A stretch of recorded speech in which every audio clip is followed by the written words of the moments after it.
told Foxy it's your birthday, not for real, just for play. This is Cree Summer, and Moana Nui will be right back.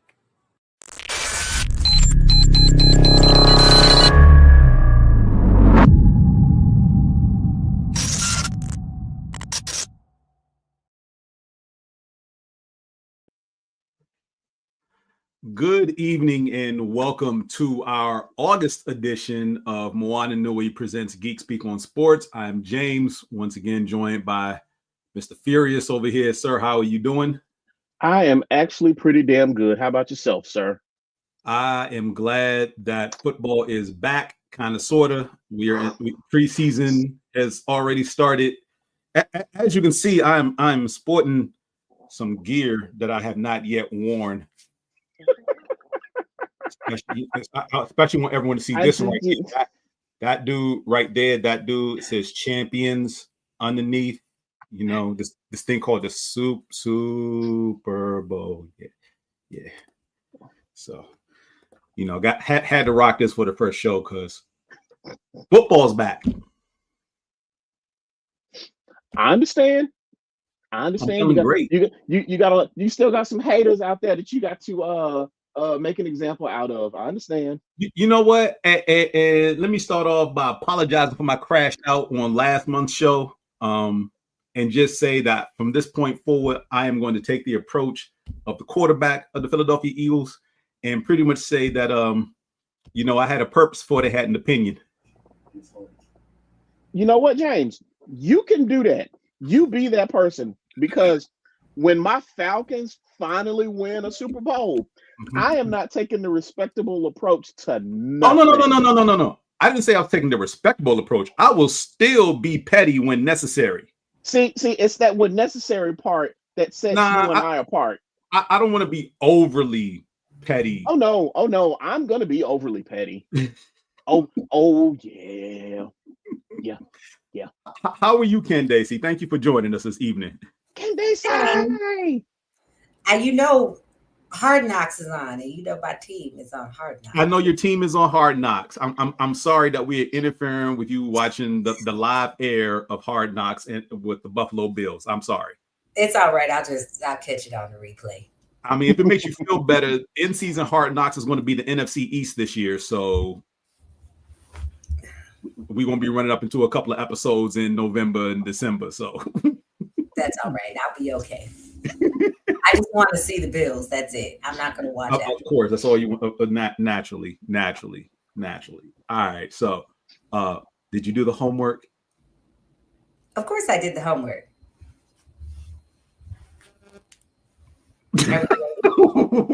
Wait, as she's doing it right now. Right. My phone has all the stuff. Well, we didn't get to it last show, so actually, before we get into the homework, I definitely want to start out with this. You wanted to talk about the Major League Baseball All-Star Game in the swing off because the game ended in a tie. You don't remember? Yes, I had to remember. You know, I'm old now. I remember. I'm in the bed. What are you talking about? I'm trying to figure it out. I'm too comfortable. Say that she was old. She did.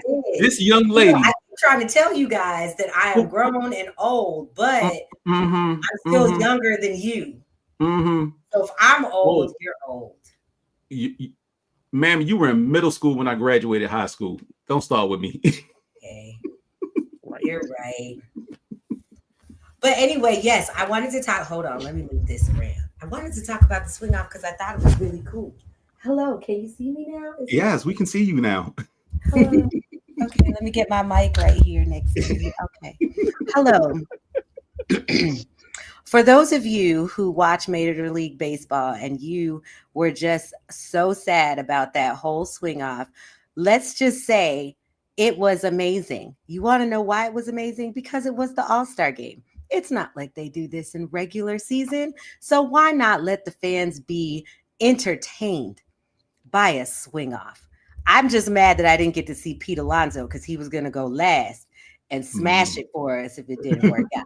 So I was super excited about that. I hope we're going to talk about Major League Baseball today too, because speaking of Pete. But anyway, all I'm saying is the swing off was amazing. Like, I don't care what anybody says. I love a good all-star game on all of the sport across the board. I love it. And this one was just really amazing to have a swing off at the end. Why not hit some home runs? Why not? Fair enough. I mean, you already got the home run derby 2 days prior to get the fans amped up for the game, and I mean it's a good alternative because the first time the game ended in a tie was early 2000s or something like that, and both managers had to talk to the commissioner, who was surprisingly lower deck in the stands, field level, and they were like, "Yeah, so we ain't got no more pitchers after this." And I think that was they were in the 10th or 11th inning, and they was like, "Yeah, so we kind of thought it was gonna go into overtime." And they saved relievers just in case, but it was extra. Yeah, overtime. This is not football. So, I mean, I'm glad they came up with something to do in case, because managers going forward since then have always tried to go through all the players in the respective 9 innings allotted for the game. You don't expect an all-star game to go into OT, but extra innings, excuse me. But it's it's a little bit of a welcome change, because I didn't watch the All-Star game, but it ending in a tie and them having to scramble to figure out what they're going to do, it makes me feel like they actually put some effort into playing their All-Star game, and it wasn't just a 3-point shootout, for lack of a better term. I mean, good. We can always crap on the NBA because it's fun, but it seems as though the other major sports have figured out what to do with their respective all-star games. NFL has pretty much scrapped theirs because no one blocks for the running backs anymore. When they were playing, they pretty much, halfway blocked the pass rushers. Pass rushers weren't even trying to take the quarterbacks to the ground anymore. After Sean Taylor blew up that punter several years ago, players pretty much I don't want to get hit like that in the All-Star game, so let's dial it back a bit. And yeah, pretty much, I think that was the last physical Pro Bowl for the NFL when Sean Taylor blew up that punter. So, and since then, it's pretty much been what are y'all even doing out here? And thankfully, they decided to go flag football and just turn it into, because one of the things missing around the Pro Bowl was the games, not so much the game itself, but the activities that you used to watch back in the day, like the quarterback club, 40-yard dash, what else? Catching competitions and things of that nature. So they brought all that back in a way to be Pro Bowl games, and then just ended the weekend with flag football. So it does make it more enjoyable, and you want the engagement of the younger viewer because, again, they're the target demographic, and it's more apt to put it out there such that it can be consumed in a way that's enjoyable for wider audiences. I mean, I personally enjoy the Pro Bowl now as opposed to the last 3 years they actually put on pads, because that was disgusting. And as far as baseball is probably the last all-star event in which your players actually play hard. Granted, they put the stipulation that the winning league gets home field advantage in the World Series, which is still a thing now, going on 10 years roughly. But no one else plays hard in their respective all-star games, if you will. Yeah. That's the one thing that the big baseball heads didn't like about the swing off, because they were like, the swing off is going to basically say who has home field advantage for the World Series. And I was like, well, one team should have won then. Basically. So, David, let me ask you this. Who are these baseball heads that were upset at that? Oh, okay. So all the people that I know who watch baseball, that are big baseball fans. Oh, okay. I'm in Mets groups, it was not their jam. where I was going with it was, are these a bunch of old fans who want it how it used to be? Or are these the younger demographic that MLB is actually trying to reach? They're a bunch of you guys, but baseball fans. Oh, they're baseball purists. Got it. Yeah. A lot Well, of them. Nobody cares what they think. I mean, oh, I know. I said it. I was like, "Look, I love baseball." I'm kind of upset for him. I mean, to an extent, I agree. Yeah, you're a baseball purist. There's a certain, you accept rule changes throughout the years because you understand that things change. But I get being upset over us because it is kind of anticlimactic. You know, to play for basically both managers of each respective roster to empty the entire bullpen within the allotted 9 innings, and then to have a swing off at the end is kind of like you would rather lose that in regulation. But what other options did they have? You're right. There isn't really any other option. There is no other option. I mean, what you throw, whatever. I mean, the pitchers are pretty. I'm not gonna say the pitchers are tired at the end of that because your starters for the All-Star games usually go 3 innings or through the entire rotation, the entire batting order of the other team once. Right. So to get that out the way, because that's what they always do for the starting pitchers of the games. They get all 9 batters of the opposition at least one time before they're pulled. You're not going to call them back up and be like, yo, let's have a fastest pitch competition. Right.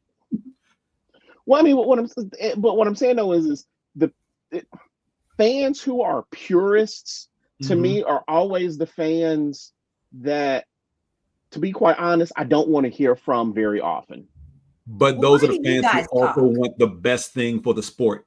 I don't consider us to be purists though, Candaysee. I don't, because as contrary as I can be at times, I roll with the punches on rule changes. Why are you looking so surprised? You're right, Mac. Mac, I put you two in the same category. Lies. Mac, you are great. You are not a purist. But this one over here.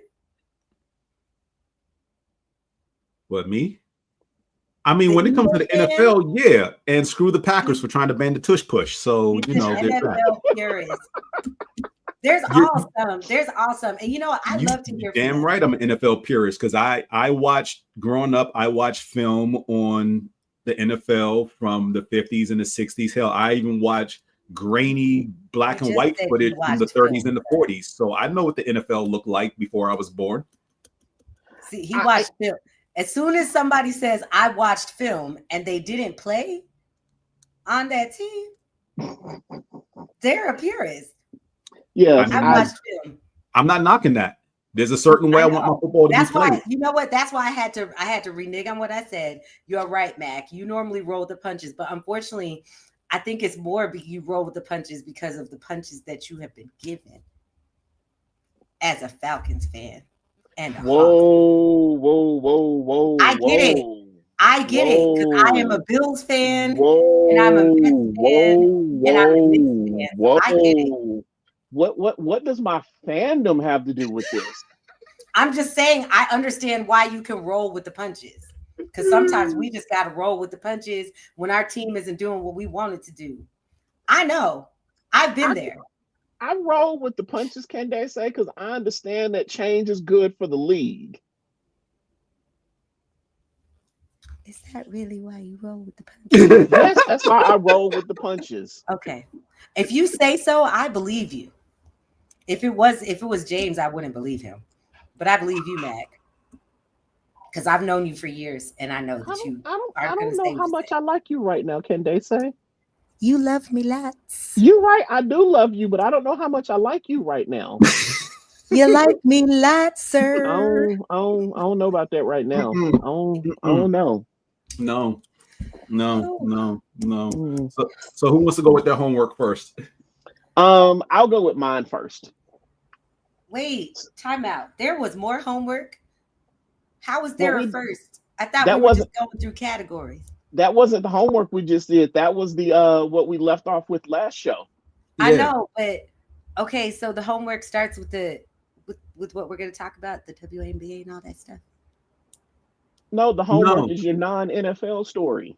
Yes. Oh, we're going to start with that? Okay. Yeah, we're going to start with that because I want everybody here when we get to the NFL. Okay. So that would be last. Go, Mac. You go first. So anybody who knows me knows how I feel about my Atlanta Hawks. Yep. And you know how I feel about my Atlanta Hawks and Trae Young. Yep. So Trae Young did not sign an extension on his contract. Okay. I have not heard anything concrete to know if talks fell apart on his end or the Hawks' end.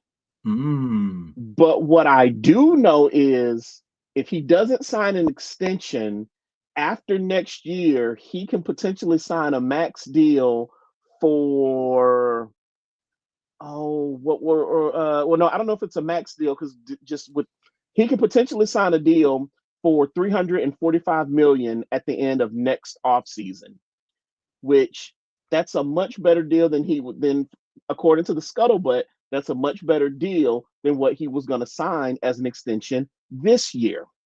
Okay. So now we've got a Trae Young who, and granted, he plays his heart out almost every night. And I say almost because I'm sure there are some nights where he's tired, his body is sore, and he just doesn't have 110% to give like he does on any other night. I'm not going to sit here and assume anybody can give 110% every single game. That I just don't believe that that's possible. Not in today's NBA. Right. What we do have, though, is a motivated Trae Young to really play his ass off for this next season to show why he is eligible for that $345 million deal. Yeah, provided he plays, 85 of, no, sorry, 75? It's either 75 or 85. I forget what the exact number 75 is. of 82 games or something like that. Roughly, no, 70 of 82 games, I think it is. To qualify for first and second team all NBA awards of that nature. The other thing that this adds in is you look at some of the offseason moves that we made with Porzingis and the Kristaps Porzingis? Yep. You actually got him from Boston? Well, it was part of a sign and trade. So Porzingis and drafting Noel. Who was it? No, I'm sorry. No, we did get Porzingis. The sign and trade was the dude from the Wolves, Alexander Walker. He was the sign and trade. Yeah, he was the sign and trade. So with Porzingis, the Newell signing, the drafting, I should say, and the guard that we got, we signed him to a 1-year, $11 million deal, Luke Kennard. Okay. Plus some of the injuries that the East is looking at right now, I anticipate the Hawks being, I don't want to necessarily say a force to be reckoned with in the East, but I can make the playoffs. They could definitely make a solid run for the playoffs and end up being a much better team this year. And depending on how that run plays out, I always say, I don't know that we win a championship with Trae Young as the best player on the team. Maybe we can finally attract, a bigger superstar to be the number one and have Trae be the proper number two that he's supposed to be and make a run for a championship. So I like our chances of doing that again, since he didn't sign his extension, which typically you wouldn't be happy with a player like Trae Young not signing an extension because you definitely want to keep him on the team. But considering some of the other factors, him not signing his extension might be the best thing for the Hawks next year. Yeah, I mean, with the East and its injuries, because like you said, was it Halliburton ruptured his Achilles? Was it his Achilles or was that ACL in the finals? No, that was his. That was Achilles. ACL. It was Tatum who ruptured his Achilles against the Knicks for Boston. So that's two teams right there. Yeah. Without their best players going into the East still has never returned to being the powerhouse that it used to be back in the 90s. No. And I don't know that that's going to happen anytime soon, to be honest. It won't. So yeah, so I like our chances to make a solid playoff run next year. Cool. Candaysee. Hi. Hi. And again, I'm going to talk about baseball. Okay. And I'm going to talk about Pete Alonso and how he became the top home run. Yes. He surpassed Darryl Strawberry for the most home runs in Mets history. Yes. Okay. It was pretty odd. Did you just say, okay, next to the thing? No. It was very awesome near it because I love to see when records are broken. Cool. I love to be there. So the next time, let's say somebody breaks his record in the time that I'm alive, I can say, oh yeah, I was there. Because I don't remember when Darryl Strawberry did it. I probably was a kid. So it didn't matter as much to me then as it does now. But I'm super excited that he did that. Congratulations, Pete. Congratulations to my Mets because are they beating the Braves or are they still in a rain delay? Still in a rain delay? No, that 13-5 win yesterday. Wow. So it started a few minutes ago. I've probably just jinxed them and they'll probably lose now because I normally don't talk a lot of ish because I don't want to mess up.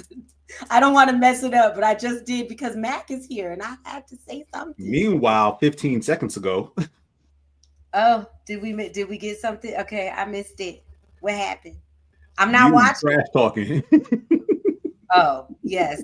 So anywho, that was my non-football related thing today. And wait, we're going to talk about the WNBA. So never mind. We are going to get to the WNBA because there's a lot there to discuss. I want to just play this clip because never before have I heard of or seen trash talking on this level for her, but it was, oh man, let's just say high school football has taken a step and I was not ready. I was not ready for this at all.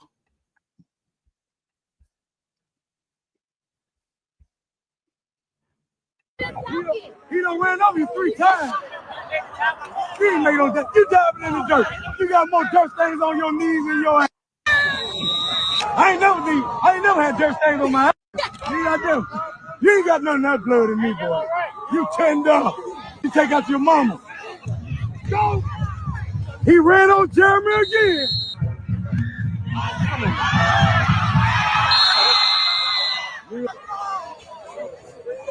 Go at number 9. Go at number 9.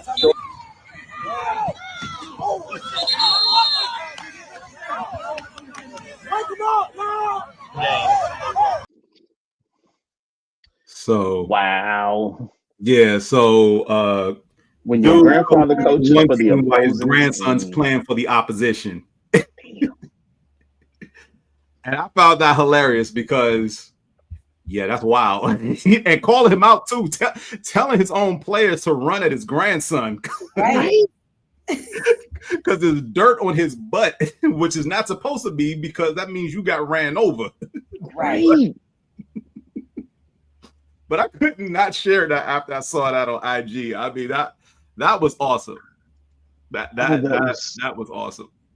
That was so messed up. Yeah, but I loved it though because that's the type of trash talking the family does to each other. It was so funny. Again, the fact that he coaches for the other team, right? Unfortunately, there was this thing. So y'all know that there was a preview of the World Cup last month. And so there was an international soccer tournament that was here stateside. And in case you didn't see it, ugly is an understatement.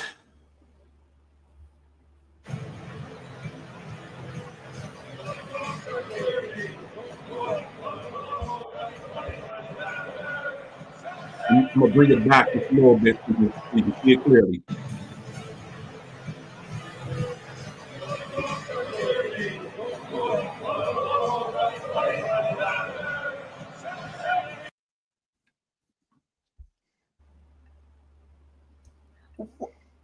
Yeah, so what you saw him doing was pocketing a gold medal at the championship ceremony. Yeah. I was like, what did he just put in his pocket? A gold medal that was supposed to go to one of the players.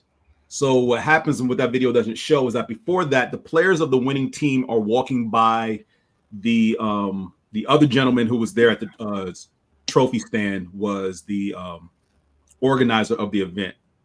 I can't remember. I'm blanking on his name, but he and that orange turd were handing out the gold medals to the players. They're supposed to be putting them on their necks. Now, at one point during one of the videos, and I'm sorry I don't have it right now because I caught it when this all happened at the moment, but he refuses to put a medal on one player's neck, and the person beside him is nudging him like, hey, put the medal on that dude's neck. And so he reluctantly places the medal on his neck, only to hold on to the very next medal and the dude to nudge him again, like, we're giving you medals to put on the players' necks. They're not for you. Like, you're one of two people up there putting medals on these players' necks. So at some point he decides, I'm gonna just hold the medal. And the guy who was nudging him didn't see him hold the medal because he basically tried to palm it in the opposite hand. And so when they were walking to present the trophy to the team, that's when he's putting the medal in his jacket pocket. They then carry the trophy over to the winning team. He then doesn't leave the stage when he's supposed to because he's trying to celebrate with the team. Like, sir, you didn't play in this tournament. Why do people that just shows that our president is still a thief. That ain't my No, president. He's a thief. He's a thief. That ain't my president. Thieving person that just makes so he ain't my president. He's not invited to any game. He's not allowed to come to nobody else's game. Unfortunately, remember I said this is preview to the World Cup. The World Cup would be here next year. I know. So and I love that they're thinking about holding some of the World Cup events not in America. Oh no, it's when I say here, I meant North America. So there will be games played in Mexico, US, and Canada.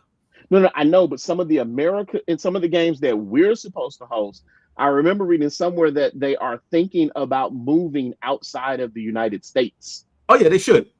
Yeah, moving to other locations in Mexico that you feel comfortable with. Hold on. Or Canada. Hold on. Is it one of those areas here in our city? Quite possibly. No, it is. So World Cup is coming here, and so we need to. We would like them to come to our city, though. We don't go. I live here. I do too. And not mix. Okay. I'm don't invite him because he's a thief. He's going to be at the championship game regardless. I don't think the championship is here. I think we're just hosting. Yeah, we're hosting a game. Yeah, Atlanta's hosting a game. I don't know which game or which group game they're going to be having, but yeah. We're hosting 8 matches. 8 matches. Okay. So basically an entire group pool. Yep. Basically. So okay, so I don't know which group is coming here. One of them is the round of 16 and one is the semifinals. Well, good. It's not the championship, so we ain't got to worry about that. Wherever the championship game is, good luck. Look, if he even wants to come to this city, because don't even get us started. This is a sports show. We are not going to talk about that. All I'm saying is whatever team wins the World Cup next year, you will definitely have, well, I won't say definitely have, because the other part of that story is the trophy they gave to the winning team was a replica trophy. not the actual trophy that was supposed to be given to them, because that was dropped off at the White House before the games were played. And apparently it was understood that the White House was allowed to keep said trophy. And then they made a replica to give out. Yeah, no, that part has been researched and found out that, yeah, they were allowed to actually keep the actual trophy. Why do people keep sucking up to this fucker? I don't know. Why do we even want the trophy? What does he need the trophy for? You know what? There were no black people on that team. Yeah, there were. No, I know there were, James. I'm being sarcastic. All I know is that whoever wins the World Cup next year, somebody ain't getting the medal. Look. So Kylian let it be us that wins. Do not let it be us that wins, because they will be like, none of y'all get medals because your president stole ours. Oh. Now you done got me all mad, and we haven't even gotten to NFL yet. Are we there yet? Are we almost there? Oh man, look! As long as your Bills don't make a New York Giant faux pas on Hard Knocks, you good. Oh no, that's not going to happen. We just signed James Cook. Yeah, I saw. Congratulations on that. We'll get to that later. I know, right? I was going to say, so we're good over here. We're good over here. Oh man. So the WNBA. Oh gosh. Just give them more money. Just give them more money. Why is this even an issue? So again, with the CBA, the CBA talks are still going on. 9%. 9%. But and you know what's crazy about that 9%? It is by far the lowest of any American sports league for player revenue sharing. MMA gets more than that. Mm-hmm. The women's soccer league gets more than 9%. And they had to fight their booties off for that. I know. And here's the kicker. That's what's going to happen with the WNBA. They're going to have to do exactly what those women did in the soccer league, and they're going to have to model that. And that's just how it's going to have to go. They're going to have to strike. Oh, that is most assuredly definitely going to happen. But the thing is, because most assuredly probably definitely. Yeah. Well, I say that because the CBA knows. So the CBA runs out on October 31st. Yeah. The season will be over with by then, because the championship series is normally played the first week in October. Right. Right. So they'll get through the remainder of this season, but then this current deal ends and the new season doesn't start up until June of next year. Yeah. So they're going to have some time. But if the league is not willing to budge, and look, for the people outside with no skin in the game looking in, talking about, well, why do they need more money? Well, let's understand that there'd be no league without them. There would be no league without the players. They're also they're not trying to get 50%. And I think that's a misconception by a lot of people on the outside, is that they're trying to get like 50% of the revenue sharing. They're not. They're trying to get actually more, like somewhere between, from what I understand, they're trying to get up to a minimum of 15 and a max of 25% of the shared revenue, which they deserve, because between now and 2030, over the next 5 years, there's going to be 5 new teams added to the league. Right. 5. And if you've not been paying attention, each of these 5 teams have been purchased for well over $200 million a piece. Yeah. So for anybody in the league office to say that there's no money, last I checked, 5 times 200 is $1 billion. That part. So you got money. Not to mention not to mention the new TV rights deals that kick in next year from both ESPN and CBS to cover the league. So you got the money to pay the players. Open up the wallets and pay them. Like, stop crying broke and bankruptcy. No one believes that nonsense. Far from broke, let me tell you. Right. So what Shadura saying isn't. No one cares even about there yet. What? We will get to the NFL later. That is true. Y'all do realize we're talking about the WNBA right now. Well, James always brings it back to NFL, so they can't. No. I'm talking I am talking to our viewers right now who keep, with the NFL. Like we're talking about the W. We're gonna get to the NFL. I know, but I said James does it, so they can too. We gonna let him. No. We are strictly on WNBA because one of the other things I wanted you all to think about that I posted in our chat. We have a chat? I'm just kidding. Jordan's not here anymore, so I got to. I feel like you love stressing me just cause. I do. You ain't right. You know what? I did not stress you when I saw you the other day, a couple weeks ago. Did I stress you? I did not. It was a pleasant surprise to see my face, wasn't it? So, I posted this in our chat. Oh, you did? I did. I didn't see it. And for our viewing audience, what would you do? Guys, I'd love to see some of your answers in the chat. We're going to make this a little bit interactive for right now. Where did he write that at? I missed it.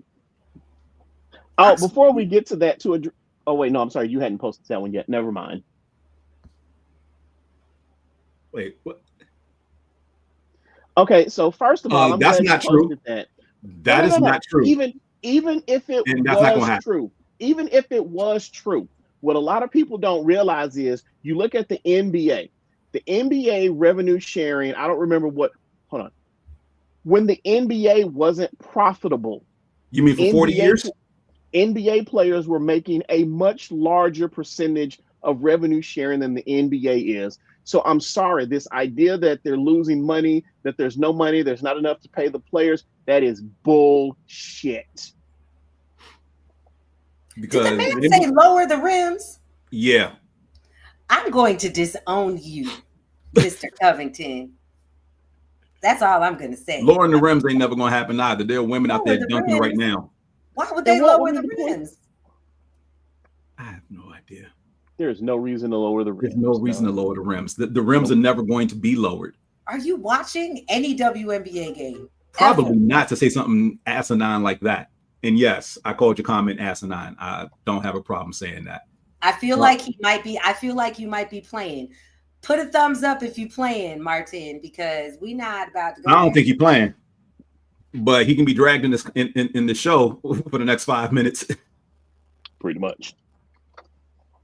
Because we are not above dragging people who. Not true. How many dunks do you see in the NBA? First of all, there ain't no dunks happening in the NBA right now. All they're doing is shooting threes. Nobody dunks in the NBA anymore. Like, what the hell has he been watching? What? Oh my gosh. I'm gonna need you to actually turn on the actual game that you've watched this year. Craziness that you talking about. Matter of fact, just bounce yourself out the chat. Jeez. Don't do that. Anyway, it's okay because hold on. I feel like he's just playing with us right now. No, it looks like he's a Saints fan, so I expect that kind of foolishness to come out of his mouth. Because I went and I looked him up on Facebook. That looks like a Saints jersey he's got on. So anything he say is suspect anyway. I don't think he's a Saints fan, though. Let's bring it back to the dub. Okay. That jersey he got on looks like a Saints jersey. I thought he was a St. Louis. I don't know. Anyway, I feel like he's just being silly. Don't do this today because I don't want to have to lose a friendship. Actually, I wouldn't lose a friendship over this. Okay, anyway, so back to the WNBA. Yes, the ladies need to be paid. Mm-hmm. I don't like it when there's not equal pay or close to equal pay. We know it's not going to be all the way equal, okay? NBA is this, WNBA is this. But at the end of the day, not one player should be making so much less money, not even enough these women to take home. These women across the board make more money in endorsements than they do in their own players. Right. Their own and salaries. Not everybody has endorsements. Right. That part. So unfortunately, the man who's sitting on the bench of what's the worst team in the NBA right now? It's a good question because I have not checked the records. Okay. Well, anyway, let's just say Connecticut Sun. No, regular NBA. Oh, and Pistons. regular NBA, probably my Washington Bullets. Okay, Pistons had the so most record last. I'm sorry. Go ahead. Sorry. whatever the lowest team is, that last person on the roster who don't ever get on the court makes more money than almost every single player that goes out there and plays the WNBA. That is true. And I'm talking about from the WNBA. I'm not talking about from they can play with Gatorade. them back to the basket. Her name is Adrian Wilson, Jonquel Jones. Not What the hell are you talking about? Apparently you ain't watching basketball either. Have you watched New York Liberty play, sir? Have you watched the As a matter of fact, Liberty's playing the Aces tonight at 9:30 on ESPN. I highly suggest you watch that game so you can see women play with their back to the basket because it happens every single night. I don't think he's watching the games. And what's that other girl's name? Anyway, I'll come back to that one because I'm bad with names of any player ever. Literally, unless you're on my team, I really don't know. I'll be like, we know. But yes, so pay them their money now. Yeah. What else? The other thing going on with the WNBA, unfortunately, is the dang referees. Oh, I'm here for this one. Let's talk about old crying Indiana Fever. Coach. No, this ain't just them. So last count, 15 players and coaches have been fined by the league for criticizing the officials. Oh, that's what you're talking about. Okay, I thought you were. And I'm like, crying. The officials deserve it. One, the league deserves all this negative pub right now revolving about the referees and their poor performance up to this point because they're not full-time refs. These are people they're literally dragging it off the street to ref a game, sometimes last minute coming off something else they're doing. There are no full-time referees in the league. Let's not pull their refdom now because they're not just being pulled off the street. They have to go through the same training that all the other people do to be a ref. What? They not just saying, "Hey, bro, you look good in black and white stripes. Come ref this game." It's pretty close because again, there's no union for referees in the WNBA like there is the NBA. See, the NBA actually has a referees union that those officials belong to. They are paid so they don't have to do anything else when NBA is not in session. So they can actually do that 3-4 nights a week and be good. These WNBA refs are probably doing at most 2 games a week and then trying to find other things to do for income. Like this is not their sole means of income and they're only making like $1,000 a game. I mean, it makes sense. I mean, they don't pay the WNBA players. They still got to be teachers and stuff during the season. I mean, not in the season. They got to go do all the other stuff. That makes sense to me.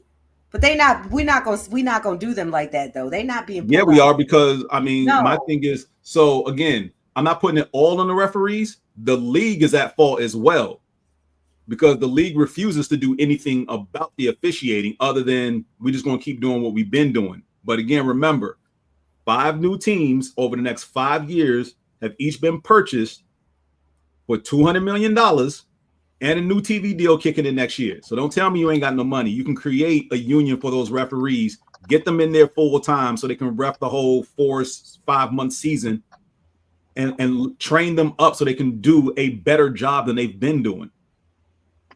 So currently WNBA salaries, ref salaries in the WNBA are maxing out at about $50,000 a year. That ain't. And that but again, that also factors back into what we've been saying about the players. It's not enough money. Now, it's not. Their counterparts in the NBA earn upwards of $550,000 a year.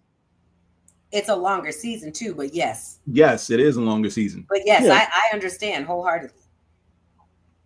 Because this says they're making between $180 and $425 per game. Mm-hmm. Oh, y'all, my girl is wearing pink today. Monica McNutt. You know I love her. Yeah, Sorry. we do. We all love Monica. Sorry. See, this is what happens. The TV's on mute and it's still there. I'm trying not to. I just looked up. I just looked this way. I need to not look. We understand. We understand. Liberty's about to play. The rest. So what specifically are you? So I think I was watching a game yesterday. Mm-hmm. I think it was Indiana and Dallas where they had that controversial call at the end. And they felt like the commentators felt like it should have been overturned and made a offensive, I don't know, whatever, overturned. I had just got in the house, so it was like I came in, I was like, oh, the game is on, it's the end. Dallas came back, I think, and won. And I think for me, I'm just tired of seeing Indiana Fever's coach cry about stuff. The funny thing about the Fever is that they've been on a winning streak since Caitlin's been hurt. Oh yeah, I know. And they're playing much better without her. Well, I mean, sometimes that happens because who is it? I forgot what team I was watching, and I said the same thing. I think it was NBA, one of the NBA teams, and I was like, "Oh, he's sitting down. They winning now. He don't need to come back." But I mean, sometimes that happens because when you think about it, when you have the star player, right?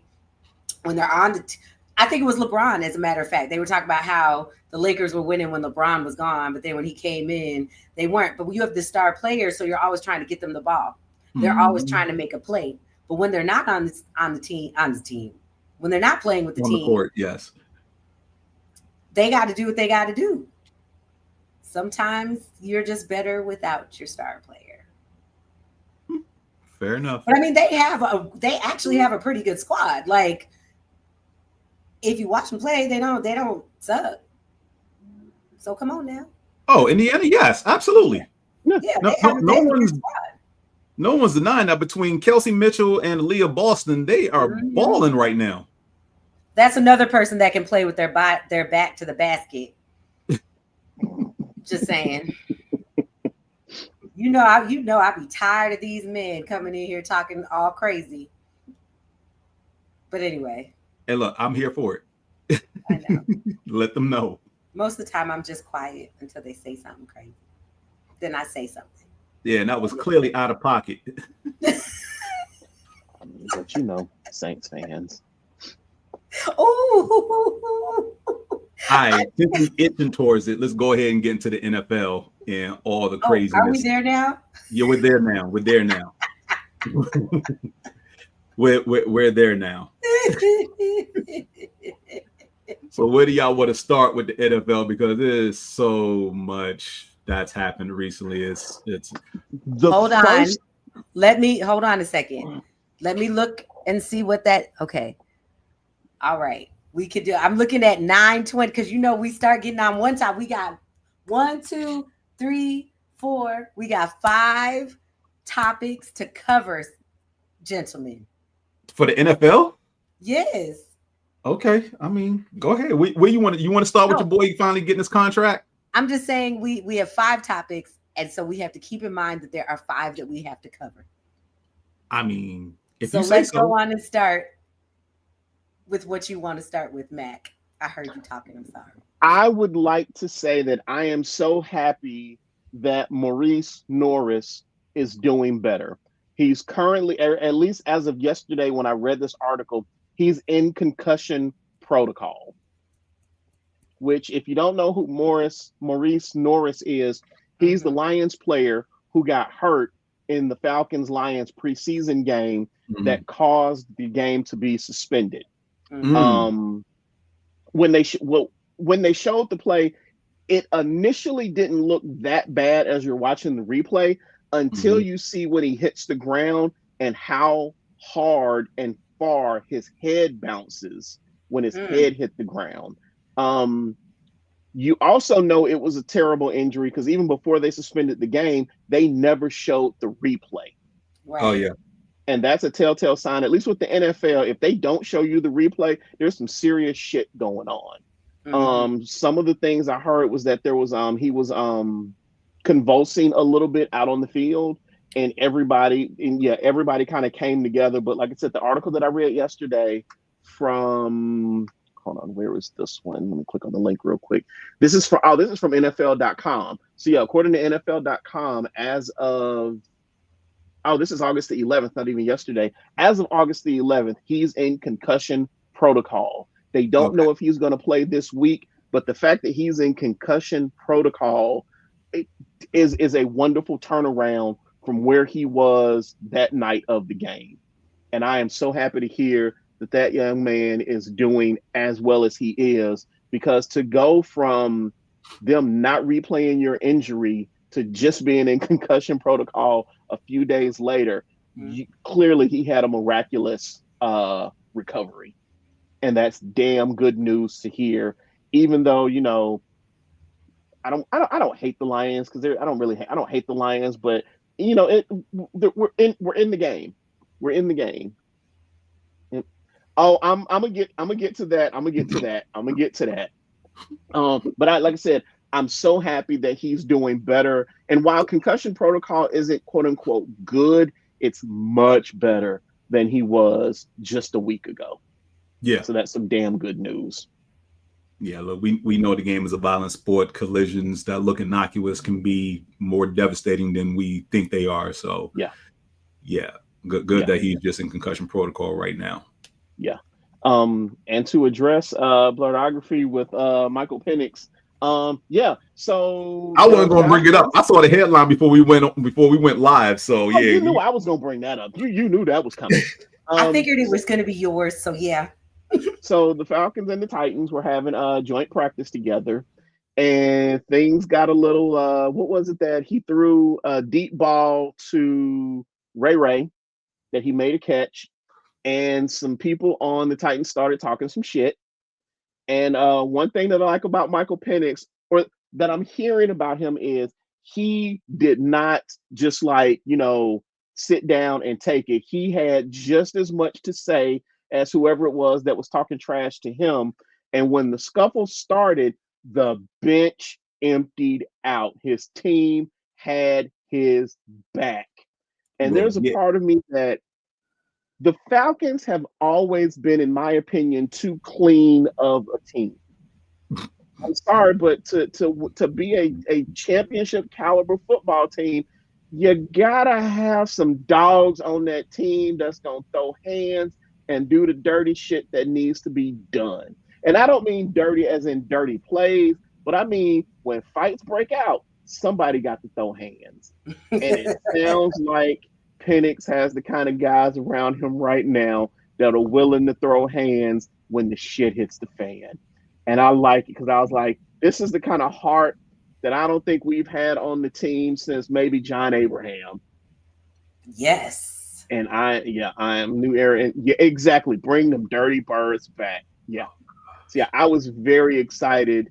It's sad how happy I was to hear about a fight breaking out in practice. But it was something. I wish I could have been there to see it, because it would have been wonderful. But yeah, so I'm liking the swagger. I'm loving the way it's Go on and how to fight. Go on and how to fight. Spoken like a true ATLian. Go on and how to fight. Oh my gosh. Right, exactly, blurography. Let's see it on the field. That energy, that competitive spirit. I love it. Now, at the same time, I don't like some of these reports, and I don't know how legit some of these stories are that some people are writing, talking about Kirk Cousins and how much better he's doing in practice. I don't give a damn. Kick that fool off team. I don't want him. Because you mentioned that, I'm gonna paint you a scenario that has been going around a lot of the talk shows recently, and that is, I know you tend not to follow much outside of Atlanta, but do you know what's going on in LA with the Rams? No, I don't. So Matthew Stafford is not practicing at all because he has a back injury. Send him on. And the prevailing thought is that right now the Rams have only said We're shutting him down. He's not going to practice, but we hope he's ready by week 1. So he's not going to practice during preseason. He's definitely not going to take a snap in a preseason game, but they hope that he's ready by week 1. Now, if he's not ready by week 1, their backup is Jimmy Garoppolo, who no one has any faith in whatsoever. And so the prevailing thought is that if Stafford's not ready to go week 1 for the Rams, then maybe they pick up the phone, holler at Atlanta, and try to get Kirk Cousins. Oh, please.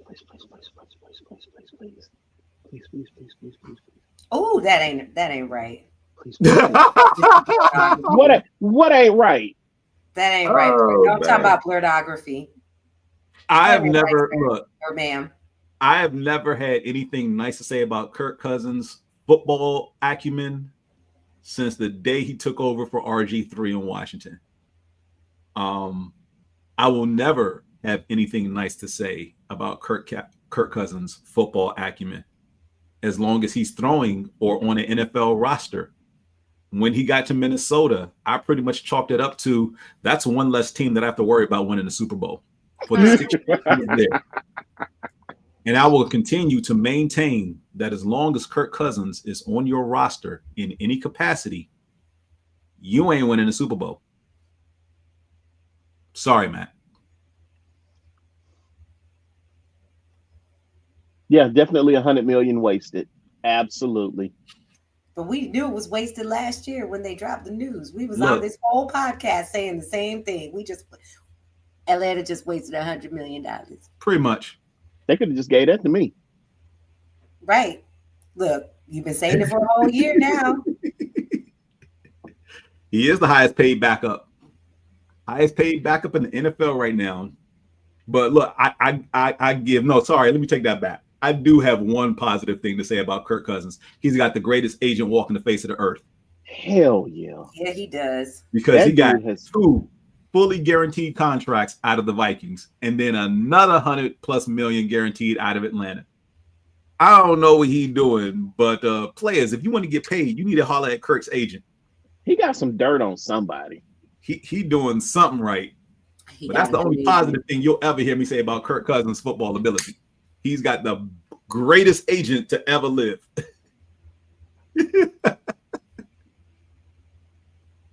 Man, got to go. So yes, I would absolutely love to see Kirk Cousins in a Rams jersey. That would be wonderful.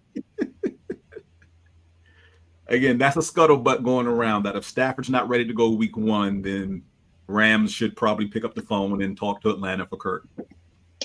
I'd be willing to send him out there right now, unconvinced. Just go ahead and go. On your dime? Here, I'm buying the ticket. Look, we know you be willing to trade Kirk for a pack of Newports, Black and Milds, and maybe a little bit of E&J. And you don't even smoke.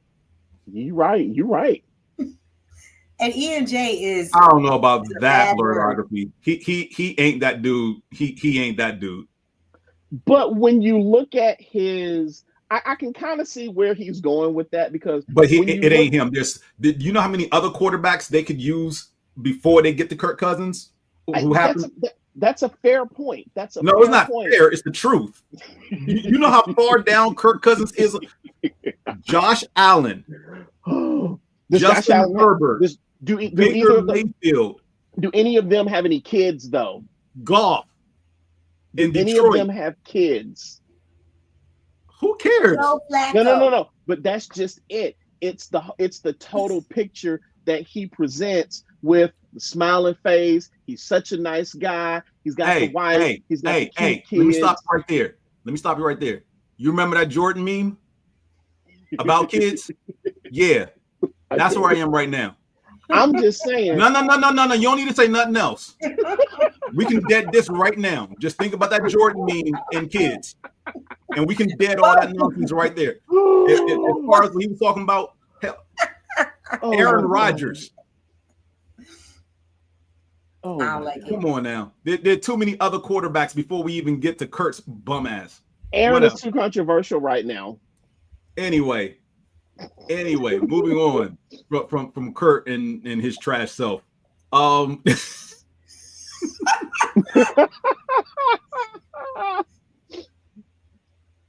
Oh, that is God. true. Look, That I is just true. said Flacco because he said kids, and you know Flacco got the flock of kids too. Yeah, Mhm. he does have a gang of kids. You're right about that. I forgot. Yeah, he got a gang of So kids. two big things happened with the NFL. One last week and one right after, literally days after we went off air last month. So starting with the oldest one first. The NFLPA has a new executive director. Oh yeah. His name is David White. He was formerly the head of SAG-AFTRA and was chosen by player representatives after a vote, got him in there. Hopefully they did a better job vetting him than they did his predecessor, Lloyd Howell Jr., who had to resign after it was found out that he had partnerships aligned with the NFL itself. If you remember. Didn't we talk about that? Oh, yeah, we need to talk about that. Okay. I was like, didn't we? We talked about that. We talked about that. This is not good when the head of your players union is working for the ops. And when all those reports came out, and one of the damning things that came out, Farish, you'll love this one. Apparently, he was using funds and classifying them as business expense paid trips to Magic City. Yeah. He just wanted the wings. He just wanted the wings. You're not gonna do him like that. He just wanted the wings. Lemon pepper wet. Extra sauce. I don't know if I want extra sauce from Magic City though on my wings. I can't with you right now. I'm just saying. I don't know if I want extra sauce from Magic City on my wings. Oh, my neighbor's gonna come over here and be like, "Why are you so loud?" I'll be quiet. Oh God. So yeah, so congratulations NFLPA for getting a new executive director. I hope this one turns out to actually work for you and not against you, because the arbitration that apparently y'all didn't know about back in February is crazy to me that none of y'all knew about it. So That they didn't know about. No, they didn't, which is wild that the executive director is going to arbitrary meetings and about player salaries and contracts in collusion with those contracts and not reporting back at the very least to the head of the players union, the president and the executive division of the players union. That's wild that you don't tell them about this. Not the result, because the results were sealed, but you don't even tell them you're going to an arbitrary hearing. Like that's wild, because you're supposed to work for the players. You're not supposed to be helping the league. The thing that happened last week, which if I don't care what sport you follow, this is impactful. ESPN has purchased NFL Network and NFL Red Zone, with the NFL retaining a 10% equity value in the package deal. What that means is that ESPN is going to release a new streaming platform this month, I believe, roughly about $26.99 a month. I'm not sure if it's going to focus solely on the NFL, but it's a new sports package they're putting out that's exclusively ESPN content. I don't know how that's any different from their current ESPN stuff. They will have events that they will kick over to NFL Network. No idea of how this is going to impact any programming as far as Good Morning Football, which has been a long time running show on NFL Network. I love that But show. some of the games that ESPN will broadcast I believe some of the games will be kicked over. I think they said 3 games will also be broadcast on NFL Network along with ESPN. So those will probably be the end of season games that they get on like Saturday, maybe a wild card game or something like that. But yeah. Ooh. Yeah, look, we've long said the NFL has been the biggest partner of ESPN, and now it's what more proof do you need? Yeah. I need to go It get is a job. official. I don't know how this is going to work out. We don't know, because we don't know if any changes are going to be made. Look, Scott Hansen probably doesn't even know if he's going to have a job from the first Sunday. So wait, Well, does you this know, mean in the Disney Plus app there now will be an NFL section next to the Hulu section? Ooh, I hope so. Yes. So some content will be able to be streamed through the Disney and Hulu apps, because remember, Disney is also under Disney owns ABC, which also owns ESPN. Well, actually, one quick little non-football related thing: the Hulu app is going away soon. Yeah, because it's going to be everything's going to be kicked over to Disney Plus.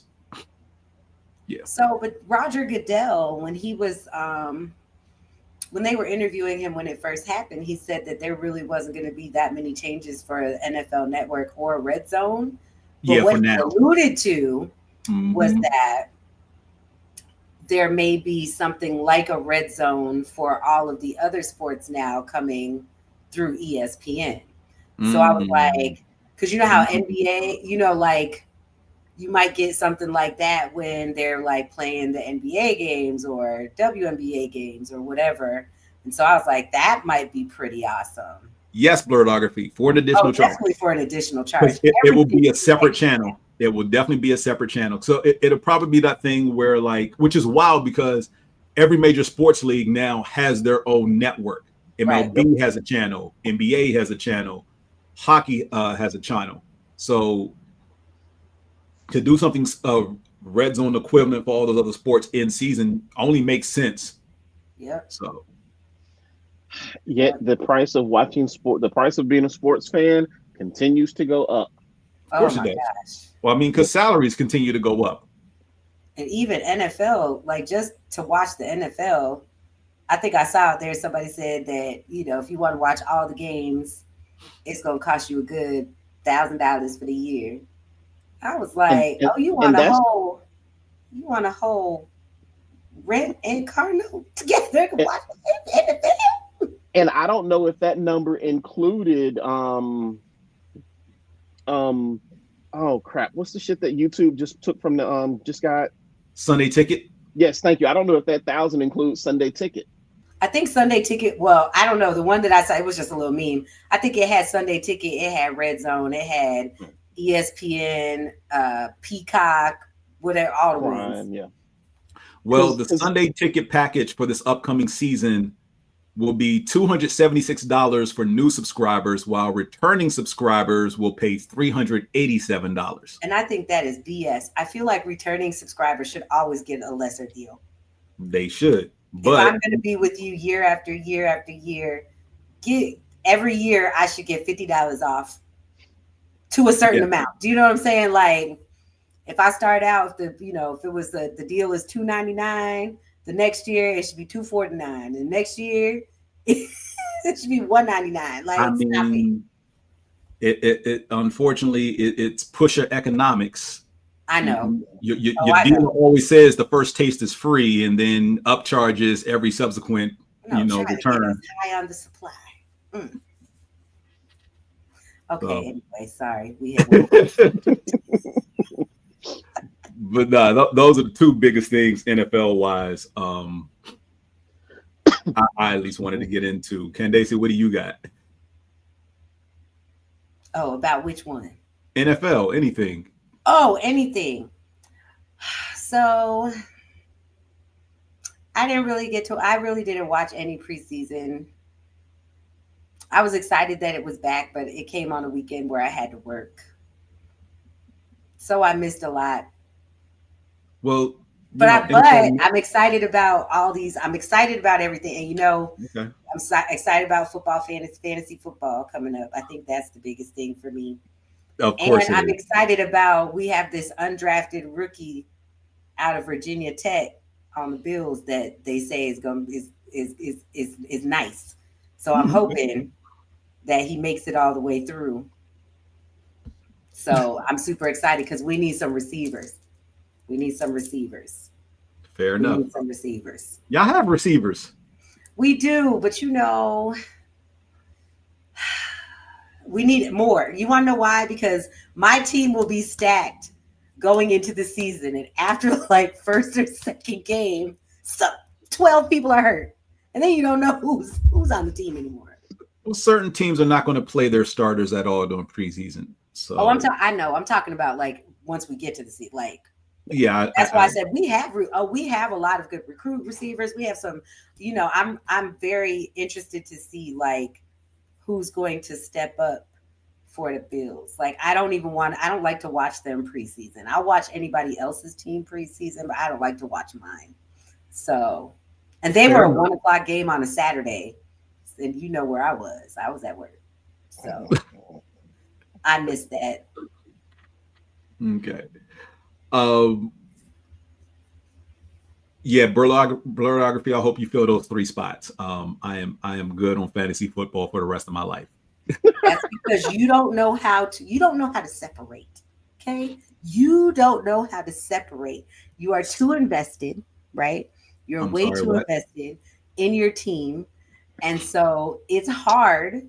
I feel like it would be hard for you. And I feel like once you have a fantasy team, then you almost have to root for somebody else. And you are a diehard Eagles fan. I just couldn't. The thing that I could see is that I feel like fantasy would stress you out. Okay, so that last statement, along with me being an Eagles fan, is probably the only truthful things you said doing all that. But how would you do it? Because you're such a big Eagles fan. Like, how would you, if you have, I don't know, you drafted Derrick Henry. Like, what would you do when he played your team? It would be thankfully he doesn't play my team this year. I'm just using. Yeah, fair enough. He did play the team last year, only rushed for like 88 yards. So, it's all good. But while the game is going, you don't know he's going to rush for 88 That yards. is true. I would do what I did for the 10 years I did play fantasy football at a very high clip, mind you. At one point, I was in about 4 leagues at once. Furious will tell you this. I was very neurotic about my fantasy roster, along with my Eagles, to the point to where I did not like the people I played fantasy football with.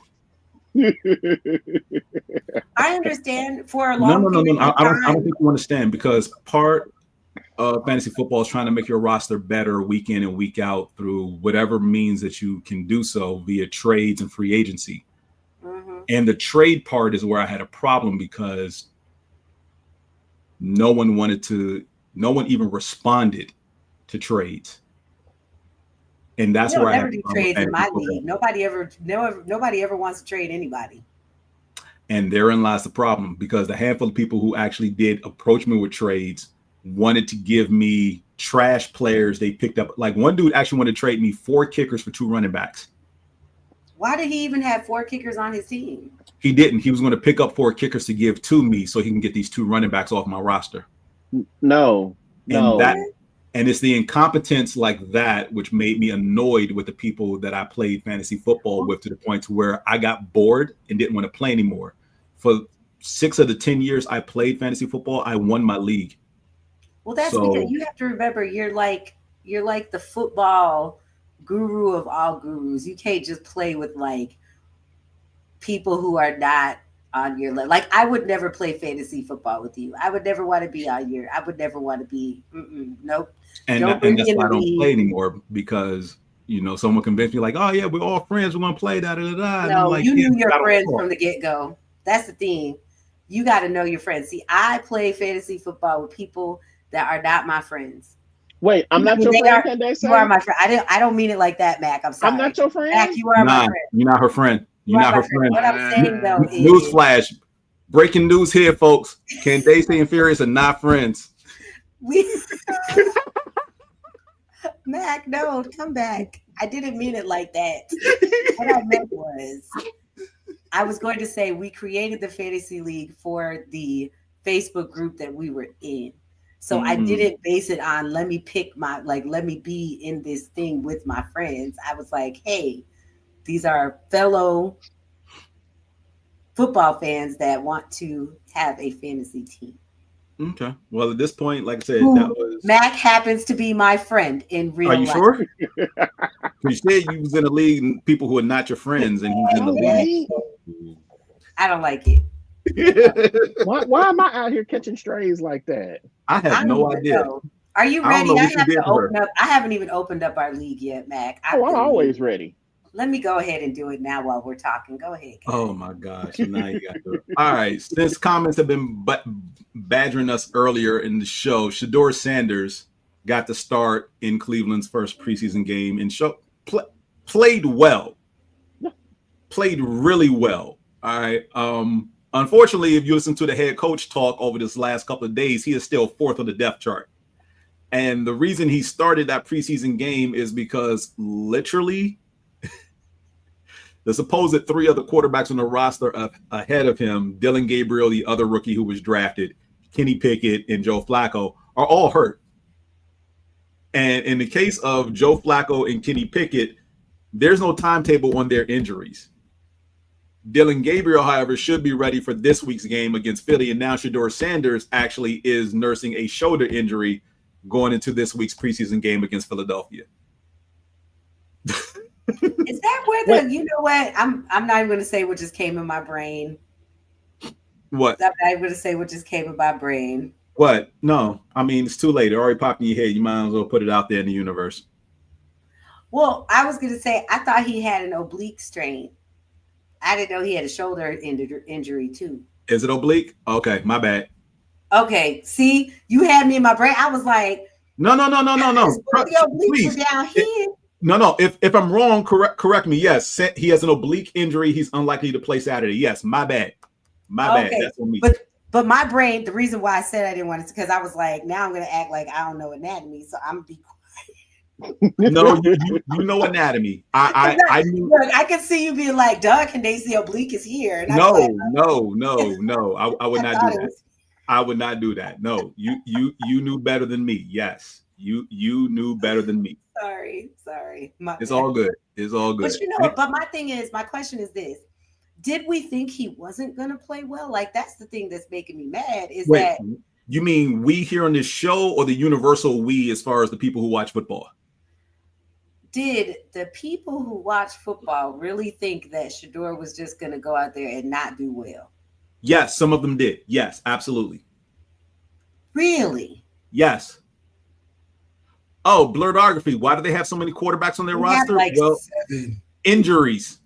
Injuries is the reason, because Deshaun Watson is out until next season, 2026, and they still can't do anything with his contract until about 2027. So they signed Joe Flacco, who they had 2 years ago. Hold on. So they signed Joe Flacco, who they had 2 years ago, who took him to the playoffs, but then they released him before last season and let him play with the Colts.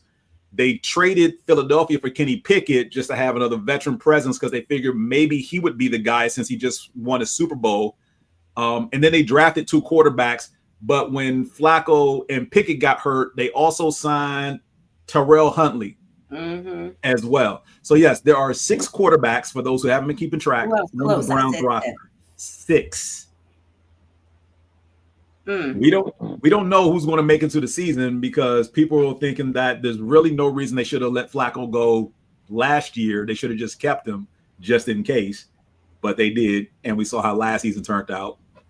And trading for Kenny Pickett, no one understands why, much like no one understands why they drafted 2 rookies. So they should have had Cleveland on Hard Knocks so we could see what's going on.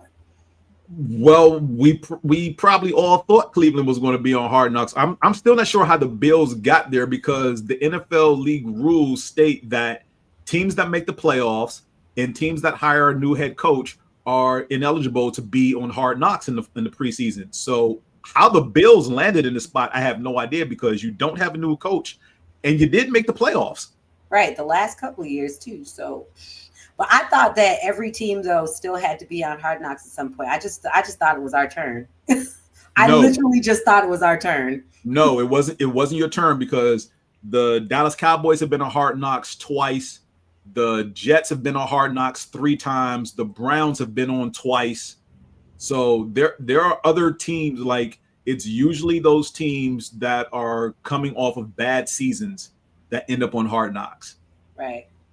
So I don't know. Maybe they want to see what Josh is going to do since he got married. But I mean, they had already decided Hard Knocks before that. But anyway. So yes, so Shedeur, I feel, you know how I feel about. We talked about it on this show. I feel like they are hating, and I want him to go out there and I want him to blow it up. Like I want him to go out there, and I just want it to be like a what's the baby's name on Washington? Jaden Daniels. That's dirty. Q ain't even here. Oh my gosh. The Saints do have a quarterback. Don't be like that. No, they don't.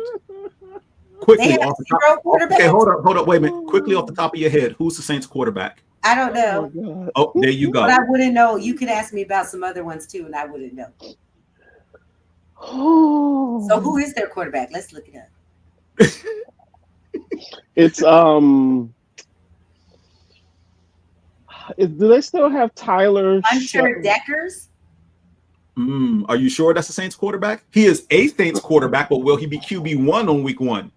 Because see, that's the problem with the Saints. Really? I want you to look up the roster. Who's going to be the quarterback? Huh? We don't know who's going to be the quarterback until week 1. Exactly, and therein lies the problem. The Saints don't have a quarterback. They ain't got no quarterback. They ain't got no quarterback. Oh yes. Have you looked at their roster? I mean, they have a quarterback. Are you sure? They have quarterbacks on their roster. They have a person who is labeled quarterback. Nobody. So the quarterbacks currently listed on the Saints roster are Spencer Rattler, Tyler Shaw, Jake Hayner, and Hunter Deckers. Yeah. Who in the world is Spencer Rattler? The fact that you asked that question is all the reason you need right there as far as the Saints and the quarterback. Who's who? Who is Jake Hayner? Yeah.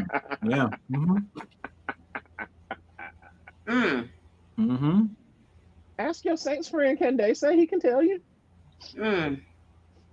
He's probably not even on here anymore.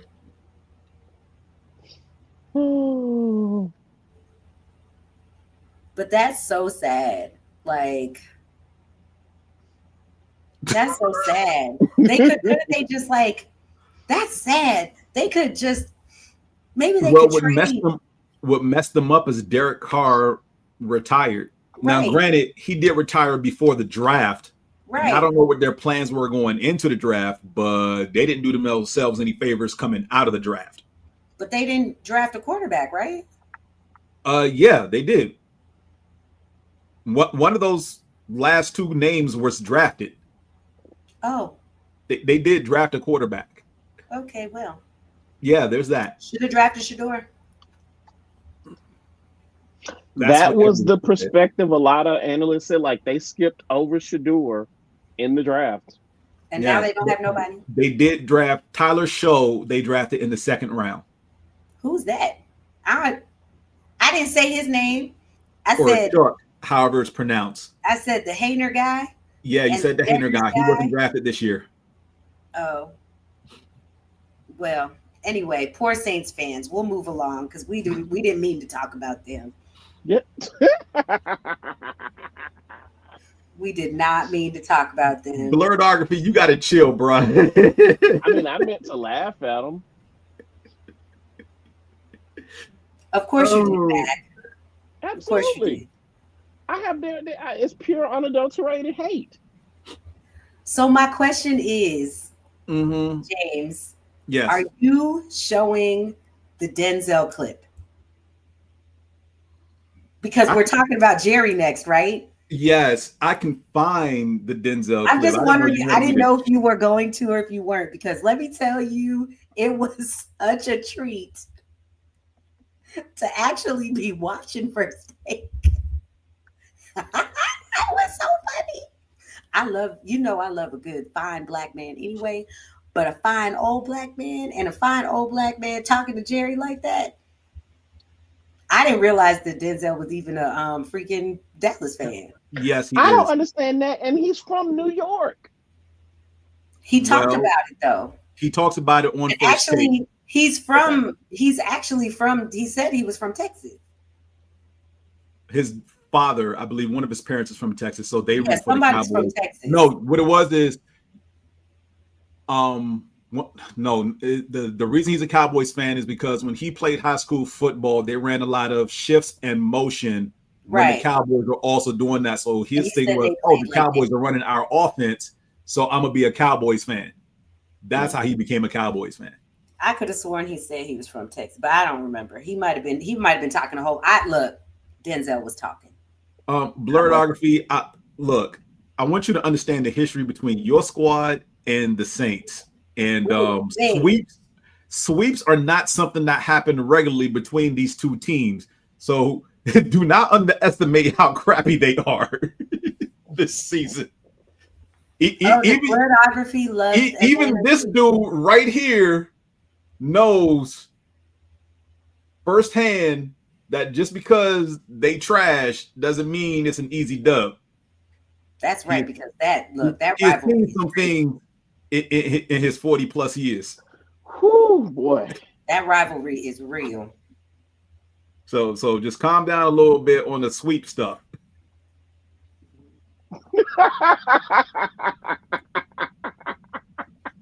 That's not what Denzel said on the show. He said all money ain't good money, Jerry. Yes, that's what he said. Because there's Jerry another Jones, part too. There's a lot of good parts. I thought you were gonna play some of it, but that's okay. No, let's talk about your friend Jerry, because he's your friend. Your friend. James's friend Jerry. Jerry's not. Look, I will often say long live Jerry Jones, and New York Giants never fired Joe Shane, and unfortunately Washington's doing well, so I ain't got nothing on them except wishing Daniel Snyder still owned the team. But at a event that was held early this week, I believe it was Monday or over the weekend or whatever, Jerry Jones brought in a host of media and old Cowboys legends to come back and watch the premiere of this Netflix documentary coming up called The Gambler and His Boys or something like that. Basically, Lord. It's a documentary on the Cowboys. Oh, Lord. Yes. And he made a huge event about the first episode. I don't know if it's a series or whatever it is on Netflix. But, he brought in a whole bunch of people. He was asked about his hopes, aspirations for the Cowboys and what it is. And basically he said what we already knew and thought, which is his job is the Cowboys' bottom line first and foremost. So that means keeping them in the forefront of the media, that if the media is not talking about the Cowboys, then it's his job to stir the pot so that they are talking about the Cowboys, regardless if they're winning or losing. Yes, he said this. The clip is out there. You can find it. It's on. Find the segment of First Take where they talk about this before they talk to Denzel. It's out there from Tuesday. Go to your ESPN YouTube page. It is out there. Okay, so Blurredography, this is where we disagree. Jerry Jones is a great owner. You shut your face. We pray for the continued health of Jerry Jones. You do not say silly things like this. Jerry Jones is a great owner, just like Joe Shane is a great GM for the New York Giants. Well, remember we said, because I was like, I'm just glad we don't have to talk about Dallas. And you said, just give it about a month. And here we are every freaking day. And the other thing that I'm mad about that I don't want to hear about, I'm tired of hearing about the Cowboys, and I'm tired of hearing about the Steelers. I don't want to hear not one comment about Aaron Rodgers again. Let's wait until the season starts and see how he is. Well, Then don't watch the Pivot podcast anytime soon. Yeah, did they talk to Aaron? They talked to Tomlin and Aaron. And I'm ready. I'll listen to that. They had a few other Steelers players on there too, because the clip that I saw earlier today is I don't know who the guy is, but he's played for the Steelers, the Jaguars, and the Dolphins. On Spotify. Oh, who's currently on the Steelers? Yeah. Okay. Yeah, I think Spotify didn't tell me. I think this might be his first year on with the Steelers. Okay. Yeah, but because in one of the clips, they show Fred saying, because you played for everybody sitting on this podcast right now. Wow. But he said that what was it that he said that right now the Steelers, something essentially about how he's feeling. Jalen Ramsey. Is that who that was? Yep. Because Jalen Ramsey has played for the Dolphins, the Jaguars, and now he's on the Steelers. Okay. Because that was the trade that happened between this show and the last show. the Dolphins traded Jalen Ramsey to the Steelers from Minka Fitzpatrick and some swap of draft picks. Yeah. But he made a comment about how he's like something about essentially feeling the best he's ever felt at this point in the season for other teams that he's played for. Gotcha. So yeah, that would be Jalen Ramsey.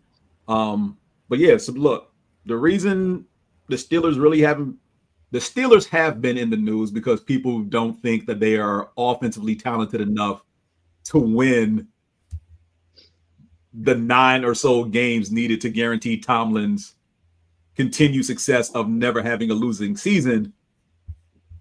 But Aaron Rodgers has pretty much mostly kept his mouth shut, which is a very surprising thing, honestly. I'm wondering what is it they said to him to make him shut his mouth. And they are blurredography 6-0. Why'd you have to do that? Well, he said it. I mean, he or she. I don't know who this is. It's a he. It's a he. He said, "Hold on, anyway, I hear the Braves losing again." Sorry. The Steelers. Look. No one's going to convince me that the Steelers are going to have a losing record. Could they miss the playoffs? Yeah, they can miss the playoffs with a 9-8 record, but I still think they're going to win at minimum 9 games. Minimum 9 games. I don't know what their ceiling is. Their offense does worry me because their defense on paper is stacked, but they do have a lot of older players at key positions. And now Cam Hayward is talking about skipping the first 6 or so games of the season because he wants a new deal. What? Yeah. So remember, TJ Watt was holding out because he wanted a new contract, and he missed about a week of practice before they gave him that to pretty much pay him on par with Myles Garrett, who also requested a trade shortly after the Super Bowl, saying that he wants to play for championships, not gold jackets. And Cleveland was like, here's $150 million. And he said, "Oh, my beer."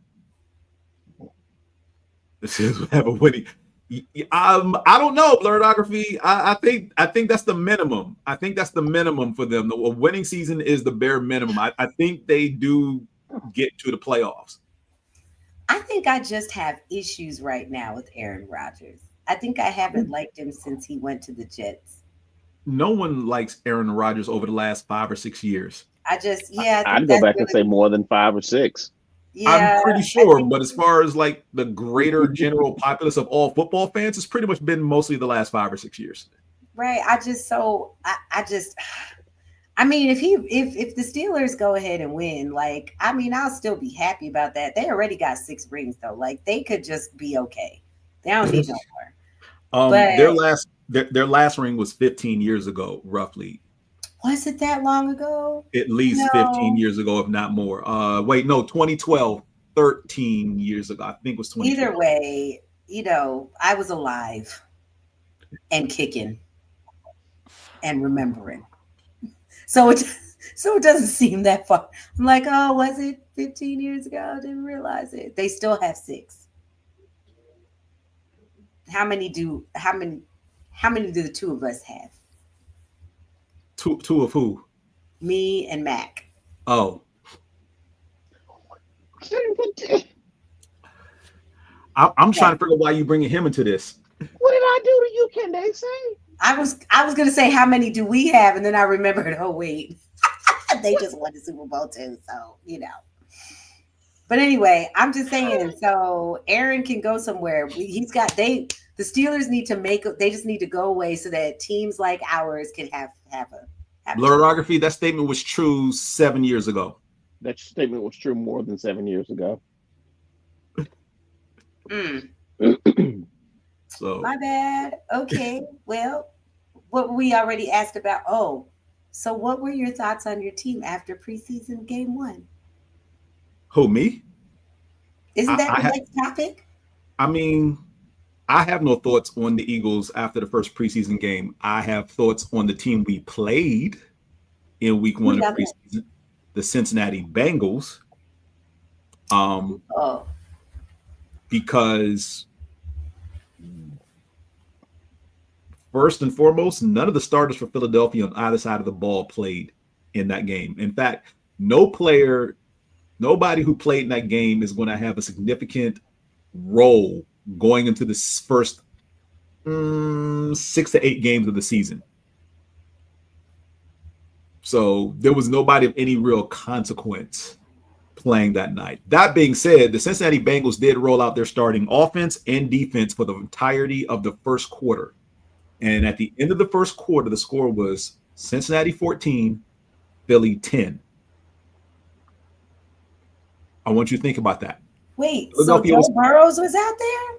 Joe Burrow, Jamar Chase, T. Higgins, the entire starting offense, the entire starting defense played the first quarter, and the score was 14-10. Understand, they were playing against Philadelphia's second and third string in the first quarter. At the end of the first quarter, it was 14-10? 14-10. They couldn't even stop the second and third string? And therein lies the problem with everyone's been talking about this entire Well, maybe that's offseason. why they needed to play their starters. Well, let's put it this way. If you are going gaga over Joe Burrow's 9 of 10 passing for 100 and some odd yards that he had in the first quarter against Philadelphia's backup defense. And 2 touchdowns. Don't forget, they said 2 touchdowns. Yes, I thought that was the whole game. I didn't realize it was just the touchdowns. No, that was only the first quarter where he played. So congratulations. Your one scored 14 points against our second and third string defense. Whoop-de-freaking do. I mean, if you're a Bengals fan, please be excited for Joe Burrow getting out the game healthy and all that good stuff. Because look, the one thing I pray for every single preseason is that literally not just the Eagles players, I literally pray for the health and safety of every single player, because I want everybody's best players starting week 1 of the NFL season. I hate when key players go down before the season even starts. It sucks, and we've already had it with like 2 teams already. Do you play for the health and safety of Kirk Cousins? I pray for the health and safety of every single player in the NFL during preseason. I don't like seeing people get hurt before games start. Mac, don't do that. Especially during preseason. I don't like that. I didn't do anything. I just asked the question. So what is this heart of hearts? So the Chargers have already lost one of their best offensive linemen for the year. Damn, for the year? For the year. Jeez. For the year. Leg injury. Oh, that sucks. Don't quote me. I won't specifically say what it is, but I know he has a leg injury. He's out for the year. And somebody else for another team I saw in the NFC is going to be missing, if not the entire year, significant time. So I hate that for them, because we don't know how well these teams would have played with them on the field if they were there. And it sucks that they're going to be missing for the entirety of the season. And we haven't even gotten there yet. We're still this is the 13th day of August. And we've already got players out for significant time in going into the season. And it's unsettling. It's unsettling every year. I know it's the nature of the game and everything, but I don't like seeing that at any time. But back to Bengals fans overly hyped about their starters playing our backup. If I were a Bengals fan, I'd be concerned because your starting defense gave up scoring drives on the 2 drives you played, not in the entire game, the first quarter. And I don't care if it was 10 points. I don't care how the 10 points are scored. You let our second string quarterback take guys who don't even contribute to the starting offense in any way, shape, or form unless there's an injury, march up and down the field and score twice. So, again, the biggest concern about Cincinnati was the defense, because jokingly everyone said they're probably going to have to win games 42-40. Yeah, that's not a joke anymore. We've seen it now with their starters out there. They're going to literally have to outscore teams by scoring 6 touchdowns every single week. Because heaven forbid if somebody comes in with a stout defense and an adequate offense, because their defense can't stop a wet paper bag. They just can't. And don't get me wrong. I like Tanner McKee as our backup. he's not playing unless something happens to Jalen Hurts. Oh, good. I was like, who is that? Thanks for clarifying. So, Mac, how did you feel? Did you go to the game? No, I did not go to the game. I did watch it up until, obviously, like everybody else, up until the game was suspended. I like what I saw from the defense. I think we actually have a shot this season at an actual competent defense because Ebiketie has now got some help on the defensive side of the ball with Jalen Walker, who looked pretty good. And it was something that I thought was kind of funny. This is the first time since some point in the 1960s that the Falcons have drafted a Georgia Bulldog on the defensive side of the ball. Yeah, exactly. Sometime in the 60s was the last time that it ever happened. That is an interesting fact. Yeah, because they actually said it draft night after the Falcons drafted Walker. Wow. Yeah. So I like what I saw from the defense. I think we actually have a chance at having a solid, legitimate defense and not just a defense at crucial moments. Mm-hmm.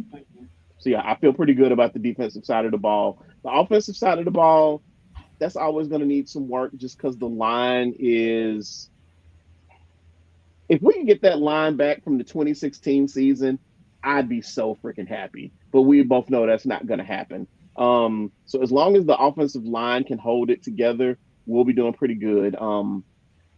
I can't think of what the backup's name is, but I actually, even though we didn't win the game, I like what I saw out of him. He looked pretty good. He's a little undersized, but even with that, he's probably never going to play. And I mean, I don't want him to play.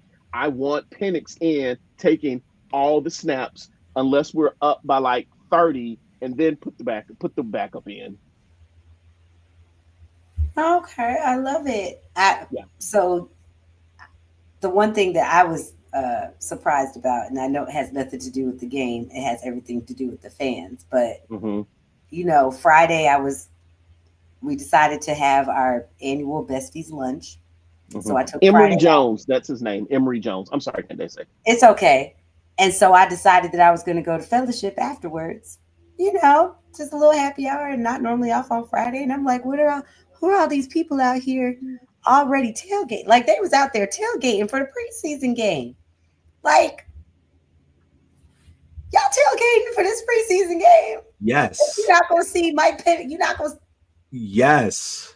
Like they were out there. I was mad because, you know, I wanted my parking spaces and stuff in front of fellowship, but they don't allow you to park over there because it's so close to Mercedes-Benz. But I was like, wait, there's a game going on? And then I was like, oh, shoot, it's preseason. That's how I realized it was preseason. I mean, I knew it was preseason, but it didn't really hit me until I saw people out there. Like literally, they were tailgating. I mean, they're preseason. People are excited about football in Atlanta again. They're excited about football, and that's a wonderful thing. That's good. I'm glad y'all excited. I like it when people are happy about football. Yeah. I mean, we already said that you get stressed out too much. No. I'm not stressing. I'm not stressing over preseason. Again, I'm praying for the health and safety of every single player, whether it's practice, whether it's the game. Like I want everybody healthy come week one, as many people as possible. Because the Eagles already have an injury concern as well. Landon Dickinson went down Sunday in a practice, inter-team practice. So they pretty much holding him out because he had a small procedure on his knee on Tuesday. And they're like, yeah, we're going to hold him out till week one. So he's not going to play again this preseason. Yeah. What's that? I said I would think so too. If he has a little procedure on his knee, we don't need you to be out in these preseason streets. No, I don't think he needs to play in the preseason either. He needs to stay. He don't need to be in the streets either. Michael Penix does not need to be in these streets either. We would like him. Look, the history of the team, we need him to be healthy. Like you said, come game one. I think somebody gonna try to knock his rocks off. So, because you got defensive players on the other team trying to make the roster. So of course, we're gonna try to knock his block off. Right. So that's what I'm saying. So I disagree with Blurt. He needs reps in a real game situation and not just in practice, though. But or scrimmages with the team. It's not like he didn't play last year. That is true, but you also had time off. And there's only so much actual game simulated reps you can get in a mini camp, training camp, and team scrimmages with your preseason opponents. You don't get a lot, because that's what a lot of teams have resorted to doing over the last decade plus, is playing all the starters during the team scrimmages against their preseason opponent. And then when the preseason game actually plays, you don't see any starters because they got all their reps in the scrimmage 2 days prior. So like the Eagles and the Browns, I believe, start their scrimmages today. They had them today. They'll have them again on Thursday, tomorrow. They're off Friday for regular practice, and then they'll play the preseason game on Saturday. So I don't expect to see anybody who started for Philadelphia playing against the Browns on Saturday.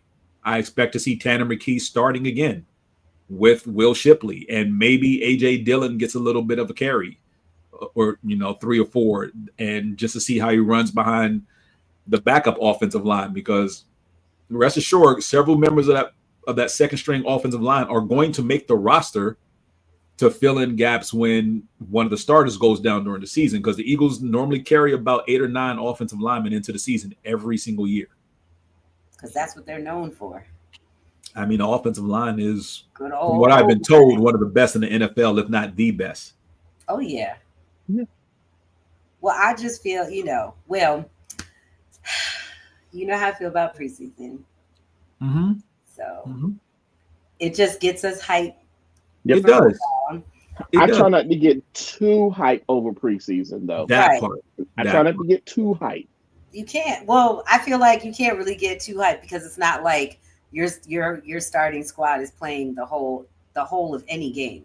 Right. So like, even if you win, that was your second string or your third string that won that. Like, stop it.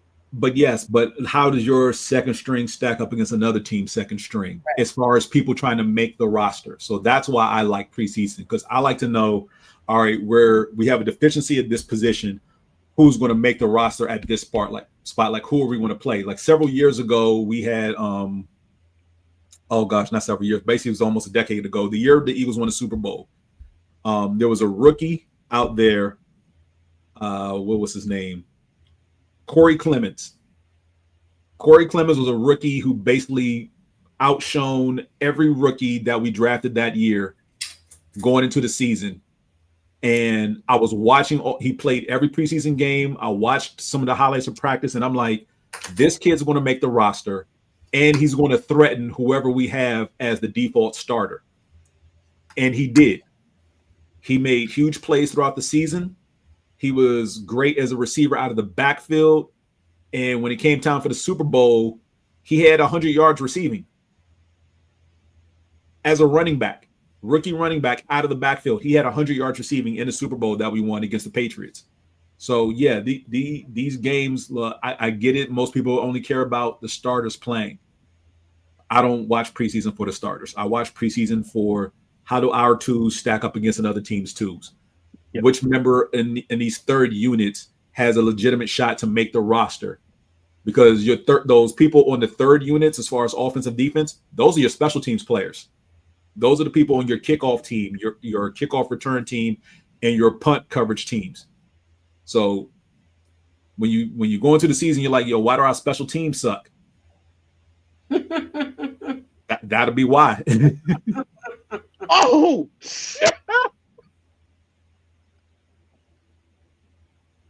what happened? What the hell? Who three Grand Slam? Who? Grand Slam. Oh, God. Braves. All right. But who though? Since y'all both about to be sidetracked for the rest of the evening, there is one thing I wanted to show before we get out of here for I tonight. was just looking up the score.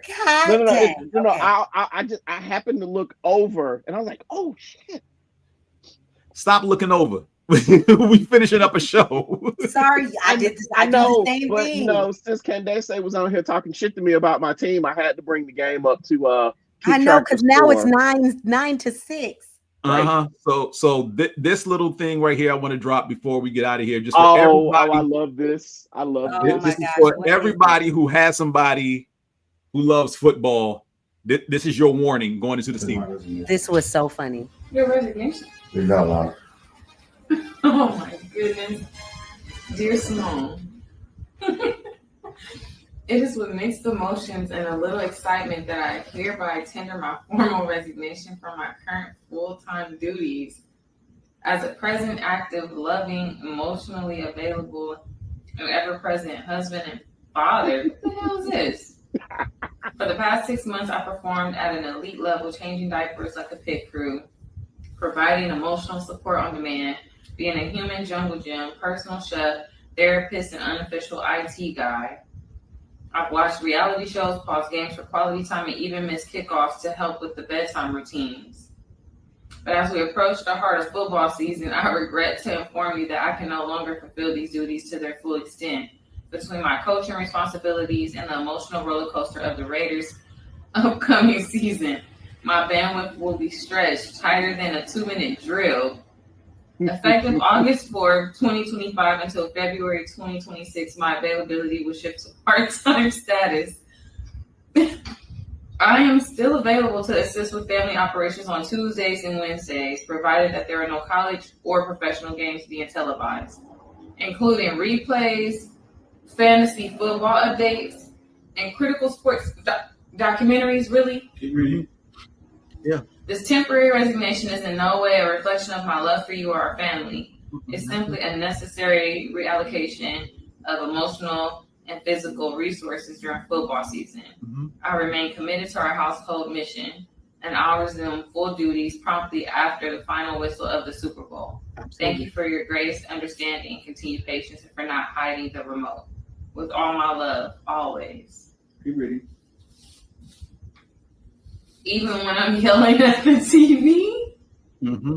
Sincerely, devoted football coach and fan, part-time husband, seasonal, full-time Raider Nation.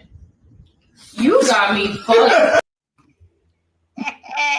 It's real. And understand, he's a Raiders fan.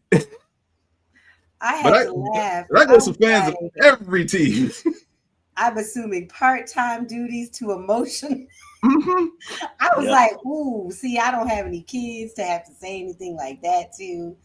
And thankfully, my partner is a avid football fan as well. So that's cool. He makes sure I see my team.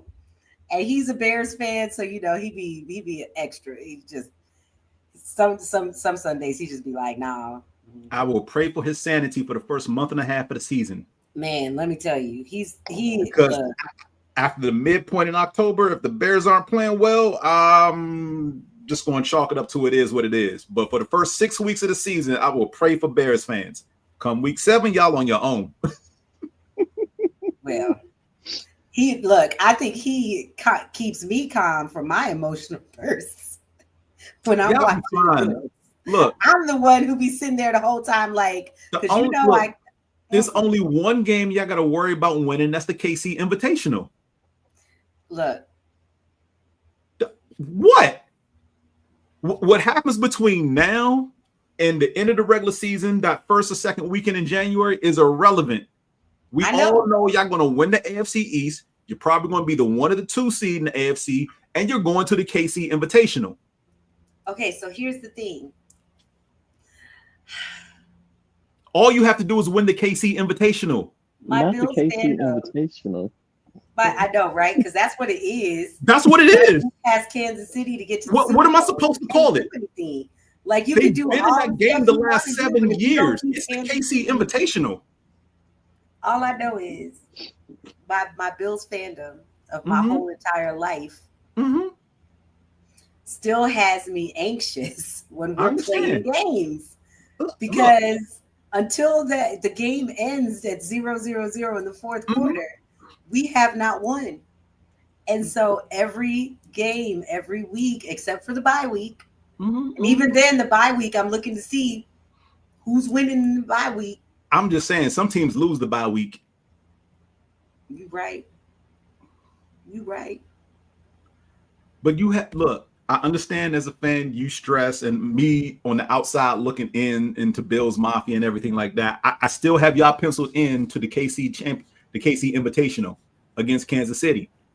That's where now who wins the KC Invitational, I have no idea, but I still have y'all penciled in to the KC Invitational. Thanks for the pencil. I appreciate it. I mean, I'm there too. I'm clearly a fan of my team, so I'm like, this is our year. I've been saying this is our year though for like 3 now. But unlike a team, unlike a team owned by one Jerry Jones, we pray for your continued health, Jerry Jones. When you say this is our year every year, at least it's legitimate. Oh yeah, because when it's not our year, I don't say this is our year. Yeah, so all those years. Unlike that team we're gonna play week 1 on opening night, who keep saying this our year, and they've been saying it for like the last since I graduated high school and haven't won anything since. That was a long time ago too. I know. 30 years.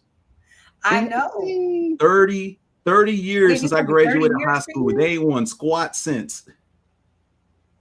Dang, 30 years. 30 years. They ain't won nothing. Yo, but my again, godson is turning 30 this year, like in 2 days. But remember, it ain't about winning. It's about the bottom line, making that green. And keeping the Cowboys relevant, because if we ain't talking about Dallas, Jerry gonna find a way to make sure we talking about Dallas. You right about that. So as far as he's concerned, they winning. As far as I'm concerned. Oh my gosh. On that note, guys, thanks for hanging out with us. I just stole all duties away from the man who just like the way you did it too. I love it. Do it again. I know it was just ever so slightly just show us the yes.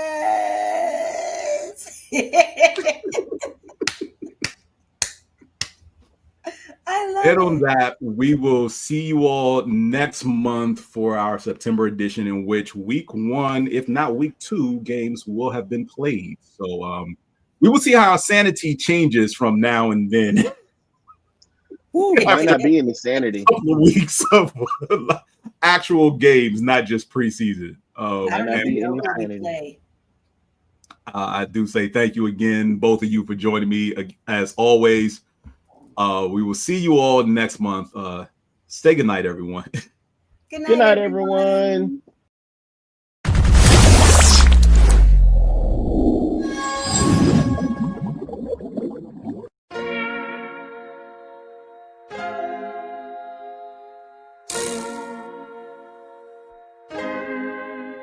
So many stories left to tell, even if we have to ourselves. Can't keep history on the shelf. If they won't tell it, we will. If this the land of the free, it was a freedom then, when they annexed Hawaii and called it Cedar Land, without any type of payment and no signing off. Called themselves a republic in 1894.